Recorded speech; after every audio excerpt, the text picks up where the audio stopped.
Hello, Professor. This is Jeffrey Ryma. Today we're going to be discussing the four forces that affect an aircraft in flight. First, just a little bit about where I'm at in my training. I just finished a stage check ride for my third stage, so I'll be flying solo cross country here soon as the weather gives me a little break, and then we'll be entering some night flying. I'm looking forward to this next couple weeks of my training, and actually I'm going to try to wrap up private pilot here by May and hopefully start instrument training in the summer. Luckily, I have my schedule and a little bit of good luck and good weather has all led to some pretty successful training flights, and I'm definitely grateful for the opportunity that I've had, and look forward to the obstacles and the fun and the joy of starting instrument training here soon. Without further ado, let's get into this lesson. Let's talk about these four forces. All right, let's get into it. What are the four forces acting on an aircraft in flight? First, I wanted to use a picture to illustrate something. This is a C-5 Galaxy flying through the air. It's one of the largest airplanes the Air Force has ever had. Actually, I think it might be the largest airplane. And this is just to show that the four forces of flight or acting on an aircraft in flight act on all aircraft, to include this one. Obviously, this plane has a much larger force of acting on it during flight than, let's say, the Cessna 172 that I've been flying, but it still illustrates the importance of these four forces and actually how much force is applied to the aircraft during flight. So what are the four forces? Well, below are the four forces that act on an aircraft in flight. They are thrust, drag, lift, and weight. And we'll get into each of these individually in just a few minutes as the slideshow progresses. But it's important to know that each of these factors act in some form of equilibrium with each other to produce stable flight. Without one of these, you could not fly on a stable aircraft, if not, maybe not fly at all. So first, let's talk about thrust. Thrust is the force which moves an aircraft through the air. This was something that was put online by NASA. It's just a small quote out of a much larger piece where Nancy Hill talks a little bit about what thrust is and kind of how it acts on an airplane. I broke it down just very briefly just to make this video short as possible, but it's actually a pretty good read. While reading that, I realized or I learned that thrust is the force that counters drag, and it causes the forward acceleration, which is necessary to aid in the production of lift. So without thrust, without that forward acceleration of the aircraft, the only amount of force that would be acting on the aircraft is just the relative wind that's just kind of floating about in the air, which is obviously not enough to produce the kinds of lift that you saw lifting that C-5 Galaxy or that we experience in our Cessnas. Next is drag. So the next force is drag. It's kind of the counteract or the counterpart to thrust. So anytime you move something through the air, you get a result of that is drag. Now there's two types of drag. There's good drag or induced drag, which is drag caused by lift, or drag that is introduced to the aircraft by the pilot. Induced drag can be caused by anything such as manipulating the yoke and turning the turning the ailerons, which is in turn causes the aircraft to roll. Or it could be something such as lowering the flaps of an aircraft to reduce the stall speed and increase the lifting surface of the aircraft. Or it could be manipulating the elevator forward and aft to raise or lower the nose of the aircraft to climb. So this is obviously a necessary drag it's necessary to be able to control and handle the aircraft. Next is parasite drag, or drag caused by the surfaces of an aircraft as they move through the air. This is not a good drag, but it's a drag that's impossible to get rid of. This is something like screws, nuts, and bolts that protrude from the skin of the aircraft that cause an unsmooth surface. Could be something like ice, which causes parasite drag. And unless your airplane is equipped with de-icing capabilities, parasite drag caused by ice could be catastrophic. It could be something that reduces the lift on the wing enough to produce a stall at any speed, any airspeed, and cause the aircraft to plummet towards the ground. So it's very dangerous and something that definitely needs to be made aware of. But parasite drag is anything. It's any leading surface of the airplane that comes in contact with the relative wind that is not a lifting surface, not a smooth surface. That's parasite drag. Like I said before, induced drag is necessary for flight, whereas parasite drag causes reduced lift and also poor fuel economy.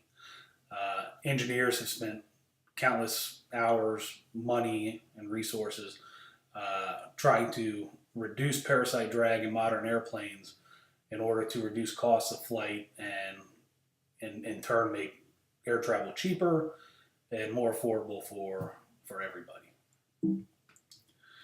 Next is lift. Lift is the force that pulls the aircraft up towards the sky. Very simply, lift is produced by, there's two main principles of physics which explain the production of lift.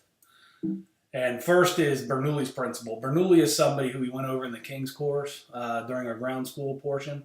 And Bernoulli said that fluid, as it moves faster through a tube, actually reduces in pressure. This is something that was kind of hard for me to understand at first when I was first reading about Bernoulli. But after reading it a little bit more, and I'm taking physics class at the same time going through this, and they were discussing Bernoulli's principle. It started to make a little bit more sense to me. It's still doesn't totally make sense. It's kind of counterintuitive to how we believe or how we think fluid moving fast should, in my brain, should actually cause more pressure. But Bernoulli proved that to be wrong. And this same principle applies to air flowing over the aircraft or over the wing of an aircraft. So that air that flows over top of the wing flows much faster than the air underneath the wing, causing reduced pressure on the bottom and an increased pressure a reduced pressure on the top and an increased pressure on the bottom of the wing, aiding in that production of lift. So as the airplane's flowing through the air, it's helping lift the aircraft. So Bernoulli's principle kind of explains how that works.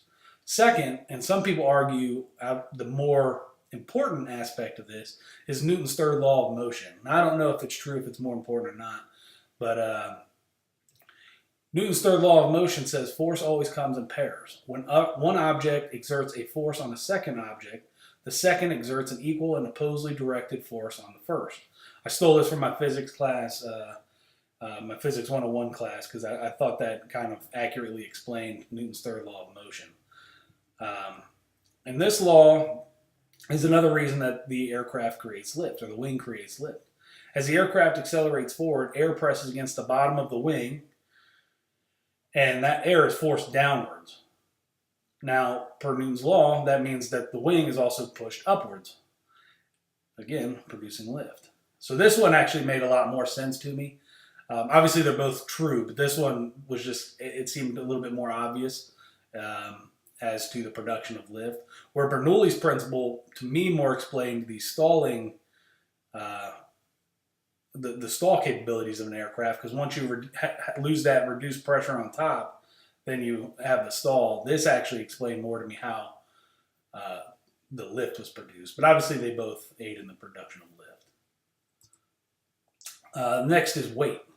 Weight is the force generated by the gravitational attraction of the Earth on the airplane. Again, this is something Nancy H. put on a separate slide about the production of weight. Weight obviously opposes the forces of lift. Weight is the acceleration of gravity times the mass. So the bigger the airplane, the more weight it has, the more acceleration it has towards the ground, and the more lift needs to be produced by the wing to keep the airplane up in the air. So this is obviously important, and like parasite drag, engineers have spent countless time, effort, and money to produce materials and produce ways of production to reduce weight, to again increase fuel economy and increase the payload of an aircraft, get more passengers on board, more cargo, increasing profit for the airlines, and so on and so forth. Weight is obviously an important piece of this puzzle as well too, because if you had no weight, no attraction to the Earth, the plane could never come back to the ground. Okay, obviously that's important because once you get airborne and once you get to your destination, you need to land. So without weight, you couldn't land the aircraft. It would also make for an unstable aircraft. So weight's very important, but limiting the weight and building an aircraft to where you can put more passengers on, more cargo in, obviously important. When I worked in the Marine Corps as a airframes mechanic on the V-22 Osprey, I would say about 90% of the body components of the aircraft we worked on were carbon fiber, fiberglass, very lightweight but very structurally sound components, even stronger than steel when it comes to tensile strength. But it was very light. I mean, amazingly light. You would see a big panel of an aircraft, and you would think you would have to exert a lot of force to pick this part up, but instead you ended up with a very light piece of material in your hand, and it was kind of impressive. But that's what all that engineering and all that money and time has gone towards. Now the aircraft is light. That way it can take off vertically and fly like an airplane, and also carry a full payload of passengers and cargo. So weight's very important as well. This is a picture that I also took from Nancy Hall off the website that I was mentioning before, just because it's so accurately explained in such a simple photo or diagram how lift, thrust, drag, and weight all work together to produce stable flight. In this picture, you can see thrust is moving the plane forward, lift is moving the plane upward, drag is holding it back per se, and weight is pulling the aircraft back down towards the earth. And it just, gives us some flight conditions here. Obviously, if all weight, drag, lift, and thrust were all equal, and there was no outside forces disturbing that equilibrium, you would have straight and level flight at that point. But underneath it gives us some flight conditions, which I liked as well. If lift is greater than weight, the plane rises. In turn, if weight is greater than lift, the plane falls or descends. I would like to say probably a little better. Drag is greater than thrust, the plane will slow down. Thrust is greater than drag, the plane will accelerate forward.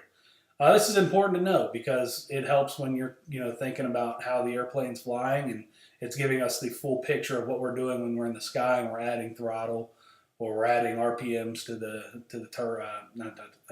the propeller.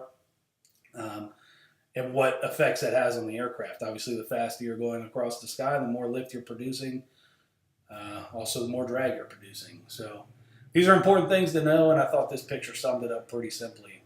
Well, this concludes the slideshow. I hope you found it interesting and a little bit entertaining, and I wasn't too boring. At the end will be my list of references. I spent a lot of time looking up some different references, going through the King's course, and making sure I had all my information correct. So if there's anything that you didn't think was quite right, I look forward to hearing back from you. Look forward to your critique, and we'll talk very shortly about this video. I know the end of the course is coming up really soon, but I have a lot of flight training remaining, and I look forward to it. Thank you for your time.